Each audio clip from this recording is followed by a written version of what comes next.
এক জঙ্গলে একটি ডাইনি মাছের রূপ ধরে একটি গাছের ডালে ঝুলে থাকতো। একদিন টিঙ্কু তার বাবাকে বলে, বাবা বাবা, আজকে আমি মাছ খাবো, তুমি বরং বাজার থেকে একটি মাছ নিয়ে আসবে। টিঙ্কুর বাবা টোনা অনেক গরিব ছিল, মাছ কেনার মতো তার কাছে কোনো টাকা ছিল না। তবুও তার ছানা টিঙ্কুর শখ পূরণ করার জন্যে সে তার কাছে থাকা জমানো টাকাগুলি নিয়ে বাজারে যায় মাছ কেনার জন্যে। কিন্তু সে বাজারে দেরি করে যাওয়ার কারণে বাজারের সব মাছ বিক্রি হয়ে যায়।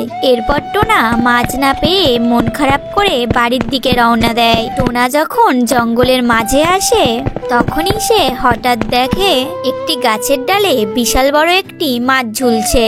এটা দেখে টোনা সেই মাছটির কাছে যায় আর মাছটি নিয়ে বাড়িতে চলে আসে। এরপর টুনি সেই মাছটি রান্না করে টিঙ্কুকে খেতে দেয়। টিঙ্কু যেই না মাছটি খেতে যাবে তখনই সেই মাছটির ভিতর থেকে একটি ডাইনি বাইরে বেরিয়ে আসে আর টিঙ্কুকে গপ করে গিলে খেয়ে নেয়। এরপর টোনা ও টুনি অনেক কান্নাকাটি করতে থাকে। তখনই ডাইনি তাদের কান্না শুনে বলে, আরে বাপু, তোরা দুজন থাম, তোরা কান্না করিস না, তোর ছানাকে ফিরিয়ে দিচ্ছি।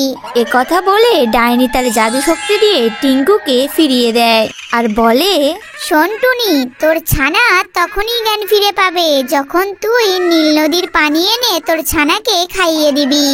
এ কথা শুনে টুনি চলে যায় নীল নদীর পানি আনতে। শেষমেশ সে নীল নদীটি দেখতে পায় আর সেই নদীর পানি ভরে বাড়ির দিকে রওনা দেয়। এরপর সে বাড়িতে ফিরে তার ছানা টিঙ্কুকে সেই নীল নদীর পানি খাইয়ে দেয়। খাওয়ানোর সঙ্গে সঙ্গেই টিঙ্কু আবার তার নতুন জীবন ফিরে পায়।